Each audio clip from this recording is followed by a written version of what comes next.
muskusi. Safar 17-qism. Nizomiy ko'chasi va Targov. Ichki shaharning katta paradlar darvozasidan chiqqach, yana ozgina yursangiz, Bakuni zamonaviy va rangli yuzi bilan uchrashasiz. Buning boshlang'ich nuqtasi Ozarbayjonning taniqli olim va shoirlaridan biri Nizomiddin Ganjaviyga oid bo'lgan muzeydir. Keyin esa taxminan 3,5 kilometr uzunlikdagi Nizomiy ko'chasi keladi.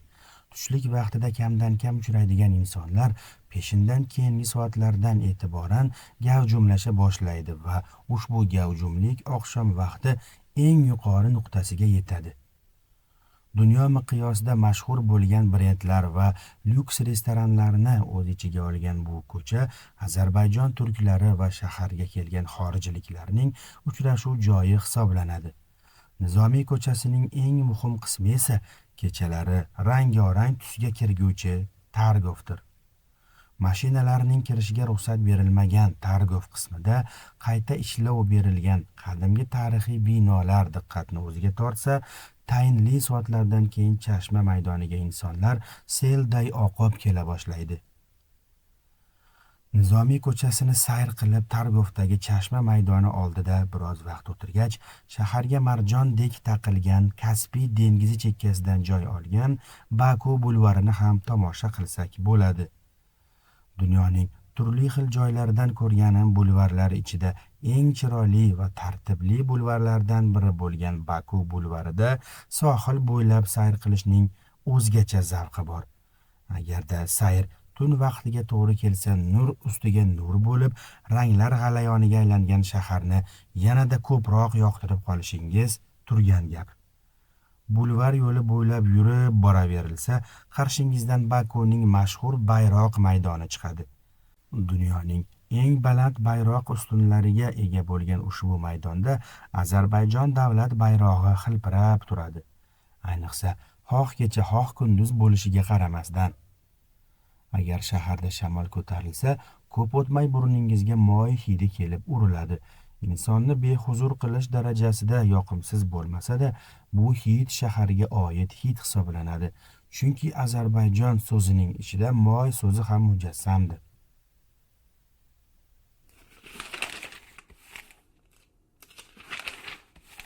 Boy davlatda kambag'al bo'lib yashaydigan ozarbayjonliklar. Ozarbayjon davlatidagi yerlarning 70% neft va tabiiy gaz zaxiralariga boy bo'lishi jihatidan yuksak salohiyatga egadir. Bunday boylik katta davlatlarning ishtahasini ochib, ular ichidan Rossiya va AQSh o'zaro o'lkaning yer osti xazinalaridan foydalanish niyatida shiddatli kurash olib borishmoqda. Ozarbayjon hukumati ham bu holatdan unumli foydalanib qolish uchun Rossiya bilan G'arb o'rtasida muvozanatli siyosat yurityapti. Rossiya bilan to'qnashishni istamagan ozariylar G'arb bilan bo'lgan aloqalarni mustahkamlab borishmoqda. Ozarbayjonning G'arb bilan o'zaro munosabatlarini mustahkamlash uchun tashlagan ilk qadamlaridan biri Rossiya davlatining aralashishiga qaramasdan AQShning ko'magi ostida qurila boshlagan Kaspiy neftini Turkiya orqali olib o'tib, G'arb bozorlariga olib chiqqan Baku jahon neft liniyasidir.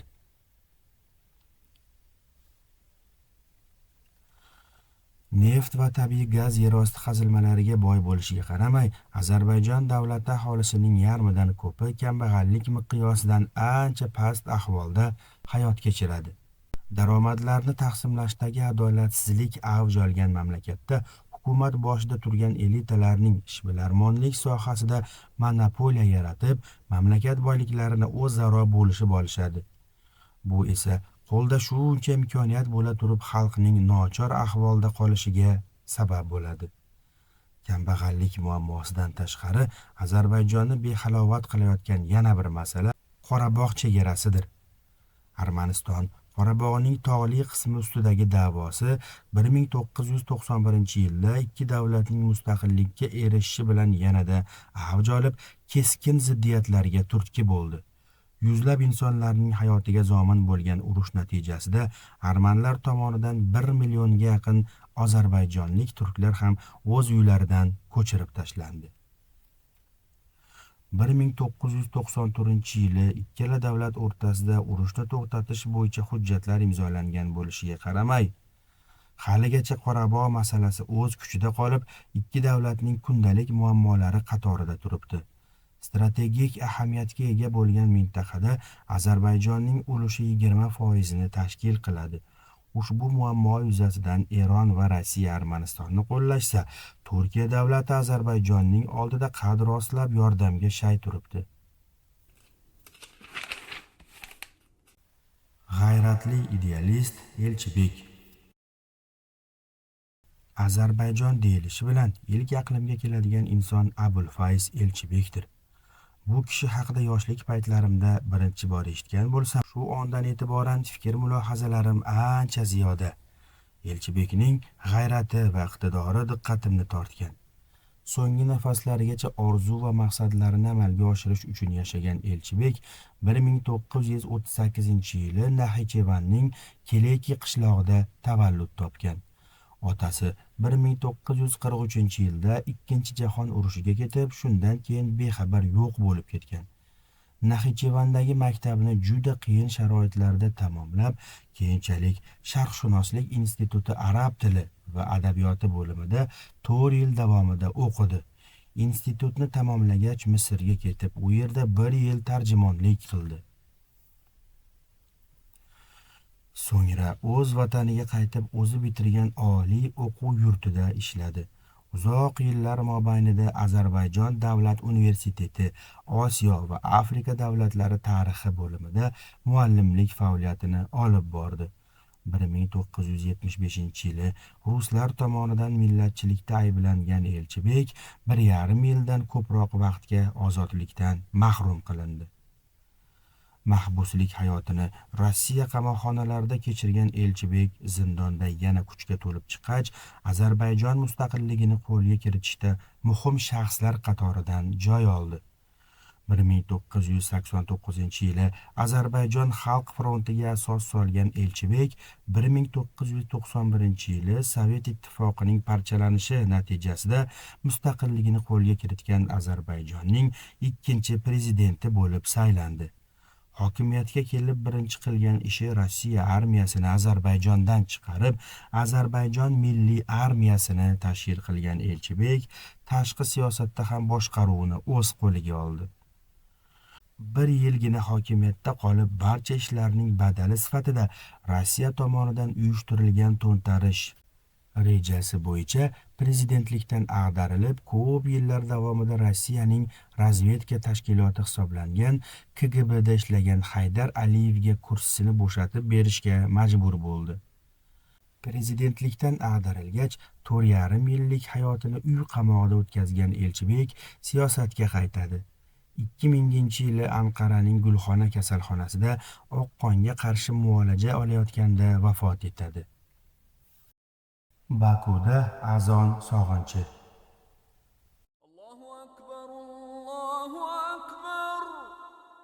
Bugungi kunda Ozarbayjon aholisining 95% musulmon bo'lishiga qaramasdan, u yerdalik vaqtimda azon ovozini sog'inib qoldim. Ozariylarning aytishicha, mamlakatda biror ofat yuz bergan holatdagina azon baland ovozda aytilar emish. Ozarbayjondagi musulmonlarning 80% Shiyaning Jafariya mazhabiga mansub bo'lib, qolgan musulmonlarning barchasi sunniylarni tashkil qiladi. Sovetlar ittifoqi davridagi dinga qarshilik ko'rsatilishi sababidan Ozarbayjon xalqining islom dini bilan bog'liqligi uzilgan bo'lsa-da, oxirgi vaqtlarda bu holat yangidan tiklanib bormoqda. 10 kundan ko'proq kun Bakuda bo'ldim. Mana shu 10 kun ichida bir necha marotaba ichki shahardagi Qiz qal'asi ostida joylashgan choy bog'ida o'tirib, uzun xayollar surdim. Kavkaz yerlarida ot choptirdim. Mesopotamiya va O'rta asrdagi qadimiy shaharlarining ko'chalarini sayr qildim. Anadoluda Saljuqiy va Usmoniylardan qolgan tariximiz ovozini eshitgandek bo'ldim. Tuna daryosi qirg'oqlarida o'tirib, ufqni tomosha ham qildim. Turli xil xalqlar, millatlar farqli madaniyatlarning tinchlik va adolat uzra yashay olgan dunyolarini o'ylab ichimdagi hasrat ortib ketdi. Bakudan ketar chog'im ko'p martalab Kavkaz islom armiyasining shahariga kirib kelayotgan sahnasini ko'z oldimga keltirib, mazlumlar uchun o'z jonlarini fido qilgan bobolarim bilan yana bir bor faxrlandim. Praga va Frans Kafka. Ba'zi bir shaharlar insonlar nomi bilan tilga olinadi. Xuddi Londonning Shekspiri, Parijning Balzagi, Sankt-Peterburgning esa Pushkini va Dostoyevskiysi bo'lgani kabi, Praganing ham o'z Kafkasi bor. O'z asarlarida depressiyaga uchragan insonni tasvirlar ekan, zamonaviy adabiyotning ham tamal toshini qo'yib ketgan Kafka doimo Pragadan uzoqlarga qochib ketishni o'ylagan. Pragadan ketar-ketmas yana ortga qaytish to'g'risida bosh qotirgan. Kafka hayoti davomida har bir insonning ichki dunyosida ro'y berib, faqatgina o'zigagina ayon bo'lgan hissiyotlar toshqinini bir shahar ustida tajriba qilib isbotlamoqchi bo'lgan. Lekin bu ishni na Pragadalik vaqtida va na Pragadan chetda uddalay olgan. Osmon uzra ko'tarilgan gumbazlar va qal'alar Praganing chiroyiga chiroy qo'shib turadi. Shahar shovqinini qulog'imga yoqimli kuydek olib kelayotgan mayin shabada ostida men Pragaga ham muhabbat, ham nafrat bilan bog'langan Kafkaning o'z kitoblarida tasvirlab bergan qorong'i yuzli binolarning izlarini axtarar edim. Pragani qush nigohi bilan tomosha qilar ekanman, birdan o'zimni Frans Kafkaning yozgan asarlari orasida aylanib yurgandek his qildim. Vaholanki ularni bir necha yillar avval o'qigan edim. Kafkaning siyohidan tomchilagan yolg'izlik, depressiya va dilxiralik aralash his-tuyg'ular meni yana bir bor qurshab oldi. Vaqt o'tishi bilan bu tuyg'ular og'ushidan o'zimni tortib olib, to'rt tomoni gotika, barokko, uyg'onish davridan qolgan me'moriy asarlar bilan to'la shaharni takror sayr qilishga kirishdim. Go'yoki Praga tarixining turli xil davrlaridan qolgan asarlar to'plami naqshi bilan bezalgan gilamga o'xshardi. Tarixda yashay olgan shahar. 19-asrda Charles Tor muqaddas Rim imperatori va Bogemiya qiroli unvoniga erishishi munosabati bilan Oltin shahar, Ertak shahri, Yevropaning qalbi kabi nomlarga ham ega bo'lgan Praga imperatorining poytaxtiga aylandi. Yevropaning eng ahamiyatli shaharlari Rim, Istanbul qatoriga qo'shilgan Praga Charles Torning qirolligi vaqtida oltin davrlarni yashagan. Shahar o'rtasida joylashgan mashhur ko'prik boshchiligida yana ko'plab tarixiy asarlar aynan Charles Tor davridan qolgan. Charlesning vafotidan keyin ichki nizolar va uzoq cho'zilgan urushlar bo'lib o'tdi. 1848-yili butun Yevropa bo'ylab yoyilgan inqilob harakati ta'sirida millatchi oqimlar kuchaya boshlagan Praga shahri Avstriya-Vengriya imperatorligi yerlari ustida qurilgan Chexoslovakiyaning poytaxti bo'ldi. Yangi qurilgan mamlakat sekin-asta har tomonlama yuksalib, xususan sanoat sohasida ham rivojlandi.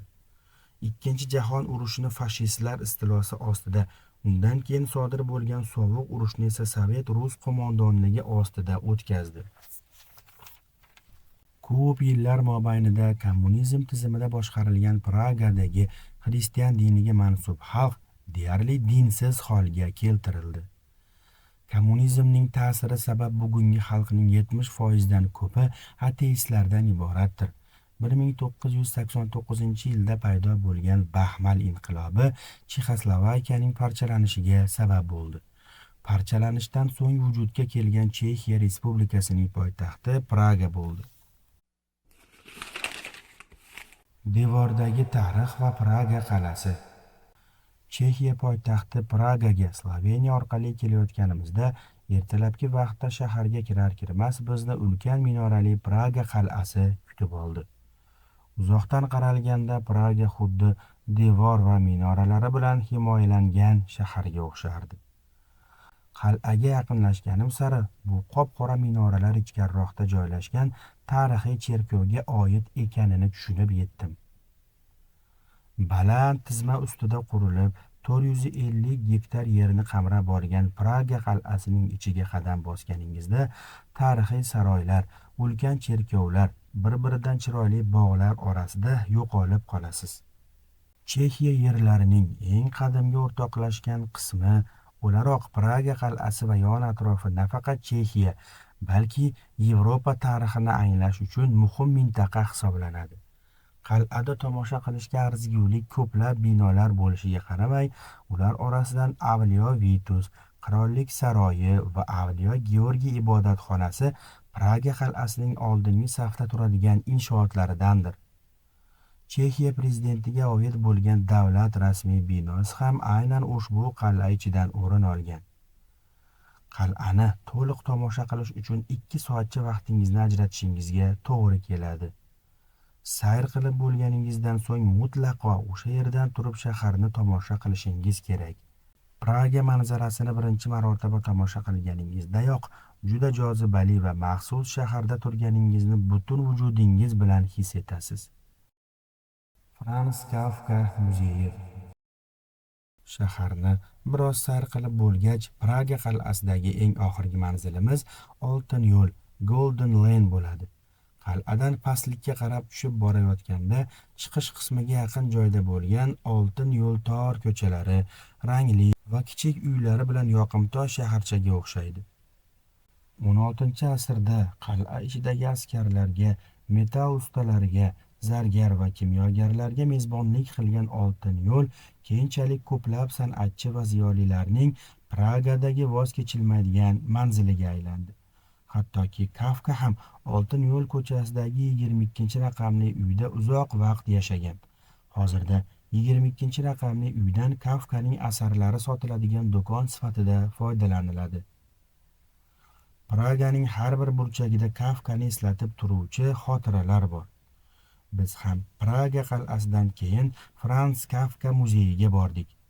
Vitava daryosiga juda yaqin masofada joylashgan Kafka muzeyi taniqli yozuvchining oz muddatga bo'lsa ham yoshlik chog'lari o'tgan uylardan biri ekan.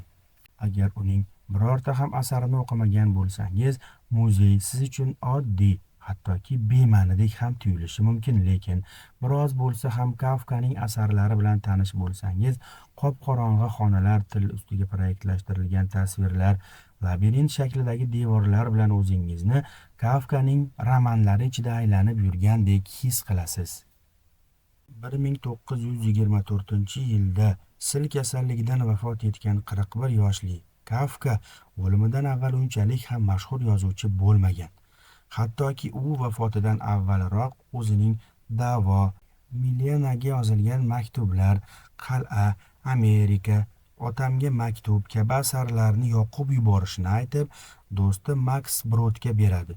Lekin Max Brod do'stining talabini bajarmay, Kafkaning o'limidan so'ng ushbu asarlarni chop ettirish natijasida Kafka dunyoga taniladi.